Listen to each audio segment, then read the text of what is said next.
ನಮಸ್ಕಾರ, welcome back our YouTube channel. ಇದು ಶಿವರಾತ್ರಿಗೆ 3 ದಿನ ಮುಂಚೆನೇ ವಿಡಿಯೋ ಮಾಡ್ತಾಯಿದ್ದೀನಿ. ಯಾಕೆ ಅಂದರೆ ಮಹಾಶಿವರಾತ್ರಿ ಪೂಜೆ ವಿಧಾನ ಹೇಳೋಣ ಅಂತ. ಶಿವರಾತ್ರಿ ಹಬ್ಬ ವರ್ಷಕ್ಕೊಂದ್ಸಲ ಬರೋದು. ಆವತ್ತಿನ ದಿನ ಜಾಗರಣೆ ಇರಬೇಕು ಅಂತ. ಜಾಗರಣೆ ಯಾಕಿರಬೇಕು ಅಂತಂದರೆ ಅದ್ರ ಪೂಜಾ ಫಲ ಎಲ್ಲ ನಮ್ಗೆ ಸಿಗಬೇಕು ಅಂದರೆ ಜಾಗರಣೆ ಇದ್ದರೆ ಒಳ್ಳೆಯದು. ಆವತ್ತೊಂದಿನ ಒಂದು ದಿನ ಉಪವಾಸ ಮಾಡಬೇಕು. ಉಪವಾಸ ಮಾಡೋದ್ರಿಂದ ಏನು ತಪ್ಪೇನಿಲ್ಲ. ಏಕೆಂದರೆ ಉಪವಾಸ ಮಾಡಿದ್ರೂ ನಮಗೆ ಆರೋಗ್ಯಕ್ಕೆ ತುಂಬಾ ಬೆನಿಫಿಟ್ ಇದೆ. ಸೊ ಡಾಕ್ಟ್ರು ಹೇಳ್ತಾರೆ ವಾರಕ್ಕೊಂದಿನ ಉಪವಾಸ ಇರಬೇಕು ಅಂತ. ವಾರಕ್ಕಾಗಲ್ಲ ಅಂದರೆ ವರ್ಷಕ್ಕೊಂದ್ಸಲನಾದರೂ ಅಟ್ಲೀಸ್ಟ್ ಒಂದಿನ ಉಪವಾಸ ಇರಬೇಕು ಮತ್ತು ಒಂದು ದಿನ ಜಾಗರಣೆ ಇರಬೇಕು. ಯಾಕೆ ಅಂದರೆ ವರ್ಷ ಇಡೀ ಶಿವ ನಮ್ಮನ್ನ ಕಾಯ್ತಾನಂತೆ. ನಿದ್ದೆ ಮಾಡಿದೆ ನಮ್ಮ ಅಜ್ಜಿದಿರು ಹೇಳ್ತಿದ್ರು, ದೊಡ್ಡವ್ರು ಹೇಳಿರೋದು ಇದು. ವರ್ಷ ಇಡೀ ದೇವರೆಲ್ಲ ನಮ್ಮನ್ನು ಕಾಯ್ತಂತೆ. ಶಿವರಾತ್ರಿ ಒಂದೇ ದಿನ ಅಂತೆ ಶಿವ ಮಲ್ಕೊಳ್ಳೋದು. ಸೊ ನಾವು ಜಾಗರಣೆ ಇರೋದ್ರಿಂದ ನಮಗೆ ಹೆಚ್ಚಿನ ಲಾಭ ಇದೆ. ಅವತ್ತೊಂದು ದಿನ ಉಪವಾಸ ಇರ್ಬೋದು. ಆದರೆ ಆರೋಗ್ಯ ಸಮಸ್ಯೆ ಯಾರಿಗಿರುತ್ತೆ, ಯಾರಿಗೆ ಉಪವಾಸ ಮಾಡೋಕ್ಕಾಗಲ್ಲ ಅವರೆಲ್ಲ ಮಾಡೋ ಅವಶ್ಯಕತೆ ಇರಲ್ಲ. ಯಾರಿಗೆ ಆಗತ್ತೆ ನನ್ನ ಕೈಲಿ ಉಪವಾಸ ಇರೋಕ್ಕಾಗತ್ತೆ, ಉಪವಾಸ ಇರ್ಬೋದು ಅಂತ ಅವರು ಮನಸ್ಸಿಗೆ ದೃಢ ನಿರ್ಧಾರ ಮಾಡಿಕೊಂಡು ಮಾಡೇ ಮಾಡ್ತೀನಿ ಉಪವಾಸ ಅಂತ ಇರ್ತಾರಲ್ಲ, ನೀವು ಜಾಗರಣೆ ಮಾಡ್ತೀನಿ ಅಂತಾರಲ್ಲ, ಅವರೆಲ್ಲ ಮಾಡ್ಬೋದು. ಅವರೆಲ್ಲ ಮಾಡೋದ್ರಿಂದ ತುಂಬಾ ಒಳ್ಳೆಯದಿದೆ.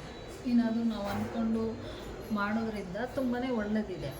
ಮತ್ತು ಅವತ್ತೊಂದು ದಿನ ಪೂಜೆ ಬೆಳಿಗ್ಗೆ ಶಿವನಿಗೆ ಹಾಲು ಬಿಲ್ಪತ್ರೆ ಬೆಳಗಿನ ಜಾವ ಅರ್ಪಿಸಬೇಕು.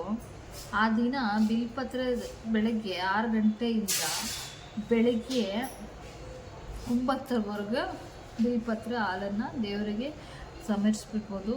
ಬೆಳಿಗ್ಗೆ 9:30ರಿಂದ 10:30 ಮನೆಯಲ್ಲಿ ಪೂಜೆ ಮಾಡ್ಬೋದು. 11 ಬಾರಿ ಶಿವ ಮಂತ್ರವನ್ನು ಜಪಿಸಬೇಕಾಗತ್ತೆ. 11 ಬಾರಿ ಜಪಿಸಿ ನೀವು ಮನೆಯಲ್ಲಿ ಪೂಜೆ ಮಾಡೋದ್ರಿಂದ ಪೂಜೆ ಪ್ರತಿಫಲ ಸಿಗುತ್ತೆ. ಮತ್ತು ಯಾರೆಲ್ಲ ಫೋರ್ಸಾಗಿ ಆಗಲ್ಲ, ಆರೋಗ್ಯ ಯಾರಿಗೆ ಸಮಸ್ಯೆ ಇರುತ್ತೆ ಅವರು ಉಪವಾಸ ಮಾಡೋ ಅವಶ್ಯಕತೆ ಇರೋದಿಲ್ಲ. ಮತ್ತು ಮನೆಗೆ ಉಪವಾಸ ಇರೋರು ಚಂದ್ರನ ನೋಡಿ ಅಂದರೆ ಉಪವಾಸ ಅಂದರೆ ತುಂಬ ಅನ್ನ ಒಂದು ಬಿಡ್ಬೋದು. ಉಪವಾಸ ಅಂದರೆ ನೀರು ಕುಡಿಬೋದು. ನೀರೆಲ್ಲ ಬಿಟ್ಟು ಹಣ್ಣೆಲ್ಲ ತಿಂದೆ ಏನೂ ತಿಂದೆ ಉಪವಾಸ ಮಾಡೋಂಗಿಲ್ಲ. ಅನ್ನ ಒಂದು ಮತ್ತು ಈರುಳ್ಳಿ ಬೆಳ್ಳುಳ್ಳಿ ಈ ಥರ ಹಾಕಿರೋ ಐಟಮ್ನ ಬಿಟ್ಟು, ಒಗ್ಗರಣೆ ಮಾಡಿರೋದು ಬಿಟ್ಟು ಮಾಮೂಲಿ ಹಣ್ಣು ಹಾಲು ಆ ಥರ ಎಲ್ಲ ತಿನ್ಬೋದು. ಯಾಕೆ ಈರುಳ್ಳಿ ಬೆಳ್ಳುಳ್ಳಿ ತಿನ್ನಬಾರ್ದು ಅಂದರೆ ಮಟನ್ಗೆಲ್ಲ ಯೂಸ್ ಮಾಡ್ತೀವಿ, ಅದೆಲ್ಲ ನಾನ್ ವೆಜ್ಗೆಲ್ಲ ಯೂಸ್ ಮಾಡ್ತೀವಿ. ಈರುಳ್ಳಿ ಬೆಳ್ಳುಳ್ಳಿ ಎಲ್ಲ ಅದನ್ನು ಬಿಟ್ಟು ಅವಲಕ್ಕಿ ತಿನ್ಬೋದು. ಅವಲಕ್ಕಿ ತುಂಬ ಶ್ರೇಷ್ಠವಾದದ್ದು. ಅದು ಶ್ರೀಕೃಷ್ಣನಿಗೆ ಪ್ರಿಯವಾದದ್ದು ಅವಲಕ್ಕಿ. ಅದನ್ನು ತಿನ್ಬೋದು. ಅದಕ್ಕೆ ಹಾಲು ಹಾಕ್ಕೊಂಡು ಇಲ್ಲ ಬಾಳೆಹಣ್ಣು ಹಾಕ್ಕೊಂಡು, ಬಾಳೆಹಣ್ಣು ಸಕ್ಕರೆ ಜೇನುತುಪ್ಪ ಹಾಕ್ಕೊಂಡು ತಿನ್ಬೋದು. ಆಪಲ್ಲು ಬಾಳೆಹಣ್ಣು ಹಣ್ಣು ಯಾವುದಾದ್ರೂ ತಿನ್ಬೋದು. ನೀರು ಕುಡಿಬೋದು. ಉಪವಾಸ ಅಂದರೆ ಪೂರ್ತಿ ಏನೂ ತಿನ್ನಂಗೆ ಇಲ್ಲ ಅನ್ನೋ ಥರ ಏನಿಲ್ಲ. ಸ್ವಲ್ಪ ತಿಂದು ಅವ್ರವ್ರ ಅನುಕೂಲ ತಿನ್ಬೋದು. ಇಲ್ಲ ಅವರಿಲ್ಲ ನಾನು ಉಪವಾಸ ಇರ್ತೀನಿ, ನಾನೇನು ತಿನ್ನೋದೇ ಇಲ್ಲ ಅಂದರೆ ಸ್ವಲ್ಪ ಕಷ್ಟ ಆಗುತ್ತೆ. ನೀರು ಕುಡಿಬೇಕು. ನೀರು ಕುಡಿದೇ ಉಪವಾಸನೂ ಮಾಡೋಕ್ಕಾಗಲ್ಲ. ಸೊ ಅದಕ್ಕೆ ಏನಾದರೂ ತಿಂದು ಉಪವಾಸ ಮಾಡ್ಬೋದು. ಮತ್ತು ನೈಟು ಜಾಗರಣೆನೂ ಇಡ್ಬೋದು.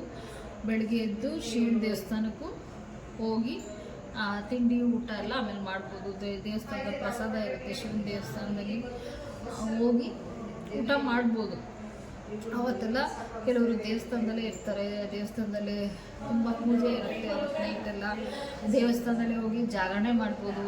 ಇಲ್ಲ ಮನೇಲೇ ಜಾಗರಣೆ ಮಾಡೋರು ಫ್ಯಾಮಿಲಿ ಜೊತೆ ಮಕ್ಕಳ ಜೊತೆ ಆಟ ಆಡಿಕೊಂಡು ಮಕ್ಕಳಿಗೆ ದೇವ್ರ ಕಥೆಯನ್ನೆಲ್ಲ ಹೇಳ್ತಾ ಜಾಗರಣೆ ಮಾಡ್ಬೋದು.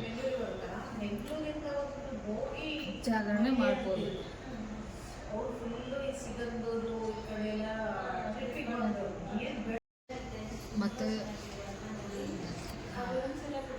ಮಕ್ಕಳುಗಳಿಗೆ ದೇವರದ್ದು ಕಥೆಗಳು ಹೇಳ್ಬೋದು, ಶಿವನ ಕತೆ ಆಟ ಆಡೋ ಮೂಲಕ ಹೇಳಿದ್ರೆ ಮಕ್ಕಳು ಬೇಗ ತಲೆಗೆ ಹೋಗುತ್ತೆ.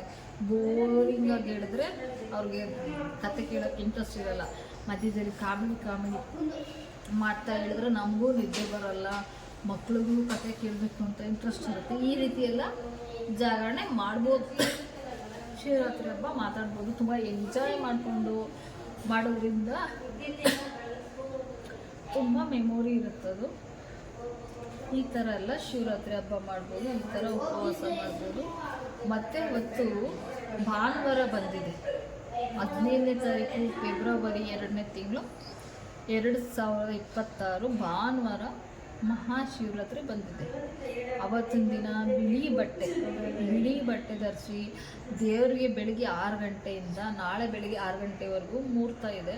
ಸೊ ಪೂಜೆ ಮಾಡ್ಬೋದು. ಉಪವಾಸ ಇರೋರು 6 ಗಂಟೆಯಿಂದ ಬೆಳಿಗ್ಗೆ ಇವತ್ತು 6 ಗಂಟೆ ಅಂದರೆ ಭಾನುವಾರ 6 ಗಂಟೆಯಿಂದ ಸೋಮವಾರ ಬೆಳಿಗ್ಗೆ 6 ಗಂಟೆವರೆಗೂ ಉಪವಾಸ ಮಾಡ್ಬೋದು, ಜಾಗರಣೆ ಇರಬೇಕಾಗತ್ತೆ. ಅದು ತುಂಬ ಚೆನ್ನಾಗಿ ಬಂದಿದೆ. ಭಾನುವಾರ ಸೋಮವಾರ ಶಿವ ವಾರ ತುಂಬ ಚೆನ್ನಾಗಿ ಶಿವರಾತ್ರಿ ಹಬ್ಬ ಚೆನ್ನಾಗಿರುತ್ತೆ. ಸೋಮವಾರ ಬಂದಿರೋದ್ರಿಂದ ಶಿವನ ವಾರನೇ ಬಂದಿದೆ, ತುಂಬ ಚೆನ್ನಾಗಿದೆ. ಎಲ್ಲ ದೇವಸ್ಥಾನದಲ್ಲೂ ಗ್ರ್ಯಾಂಡಾಗಿ ಮಾಡ್ತಾರೆ, ತುಂಬ ಚೆನ್ನಾಗಿ ಮಾಡ್ತಾರೆ. ಕೆಲವು ಕಡೆ ಎಲ್ಲ ಶಿವಲಿಂಗನ ಏನು ಉದ್ಭವವಾಗಿರುತ್ತೆ ಆ ಥರದನ್ನ ಡೆಕೋರೇಷನ್ ಮಾಡಿರ್ತಾರೆ. 108, 21 ಆ ಥರ ಇದು ಶಿವನ ಮೂರ್ತಿನ ಇಟ್ಟಿರ್ತಾರೆ. ನಾನು ಆದರೆ ಅದನ್ನು ಎಲ್ಲೆಲ್ಲಿ ದೇವಸ್ಥಾನಕ್ಕೆ ಹೋಗ್ತೀನಿ, ನಾನು ಹೋಗೋ ದೇವಸ್ಥಾನದಲ್ಲೆಲ್ಲ ಅದಿದ್ದರೆ ವಿಡಿಯೋ ಮಾಡ್ತೀನಿ. ನೀವು ಬನ್ನಿ, ನೆಕ್ಸ್ಟು ಈ ವರ್ಷ ಎಲ್ಲ ನೋಡ್ಕೊಳ್ಳಿ. ಮುಂದಿನ ವರ್ಷಕ್ಕೆ ನಿಮ್ಗೆ ಒಂದು ಐಡಿಯಾ ಬರುತ್ತೆ, ಯಾವ ದೇವಸ್ಥಾನಕ್ಕೆ ಹೋಗ್ಬೋದು, ಎಲ್ಲಿ ಹೋಗ್ಬೋದು, ನಿಮಗೂ ಒಂದು ಐಡಿಯಾ ಸಿಗುತ್ತೆ. ನೆಕ್ಸ್ಟು ಶಿವರಾತ್ರಿಗೆ ನೀವು ಪ್ಲ್ಯಾನ್ ಮಾಡ್ಕೊಳ್ಳಿ, ಎಲ್ಲಿ ತುಂಬ ಚೆನ್ನಾಗಿರುತ್ತೆ, ತುಂಬ ನಿಮ್ಗೆ ಎಲ್ಲಿ ಖುಷಿ ಆಗುತ್ತೆ ಆ ದೇವಸ್ಥಾನಕ್ಕೆ ಹೋಗ್ಬೋದು. ನಾವು ಹೇಗೆ ಶಿವರಾತ್ರಿ ಹಬ್ಬ ಆಚರಿಸಿದ್ವಿ, ನಮ್ಮೂರಲ್ಲಿ ಹೇಗೆ ಮಾಡ್ತಾರೆ ಎಲ್ಲ ವಿಡಿಯೋ ಹಾಕ್ತೀನಿ, ನೋಡಿ ಖುಷಿ ಆಗತ್ತೆ. ಏಕೆಂದರೆ ಈಗ ಕ್ಯೂರಿಯಾಸಿಟಿ ಇರುತ್ತೆ, ಯಾವ್ಯಾವ ದೇವಸ್ಥಾನದಲ್ಲಿ ಯಾವ ಥರ ನನಗಂತೂ ಇದೆ.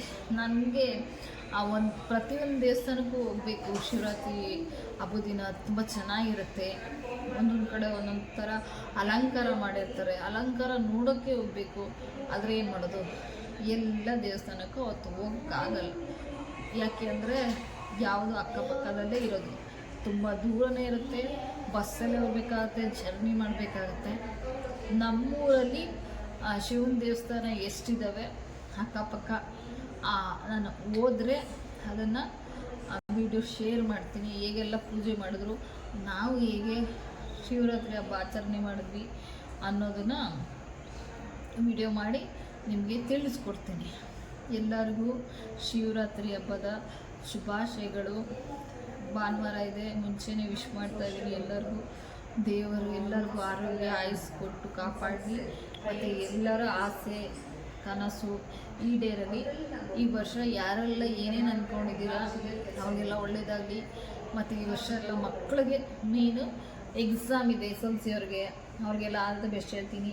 ತುಂಬ ಚೆನ್ನಾಗಿ ಬರೀರಿ, ತುಂಬ ಚೆನ್ನಾಗಿ ಶಿವನ ಹತ್ರ ಕೇಳಿಕೊಂಡು ಪ್ರಾರ್ಥನೆ ಮಾಡಿ ಓದಿದ್ದೆಲ್ಲ ನೆನ್ಪಿಟ್ಕೊಳ್ಳಿ.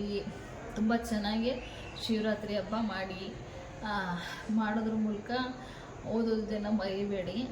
ಮತ್ತು ಅದೇ ಮಾರ್ಚಲ್ಲಿ ಇದೆ, ಮಾರ್ಚಲ್ಲಿ SLC ಎಕ್ಸಾಮ್ ಸ್ಟಾರ್ಟ್ ಆಗ್ತಿದೆ. ಎಲ್ಲರಿಗೂ ಒಳ್ಳೆಯದಾಗಲಿ, ಎಲ್ಲರೂ ಪಾಸಾಗಿ, ಹುಡುಗರಾಗಲಿ ಹುಡುಗಿರಾಗಲಿ ಎಲ್ಲರೂ ಪಾಸಾಗಲಿ ಅಂತ ದೇವರ ಪ್ರಾರ್ಥನೆ ಮಾಡ್ತೀನಿ ನಾನು. ಎಲ್ಲರಿಗೂ ಶುಭವಾಗಲಿ. ಹ್ಯಾಪಿ ಶಿವರಾತ್ರಿ.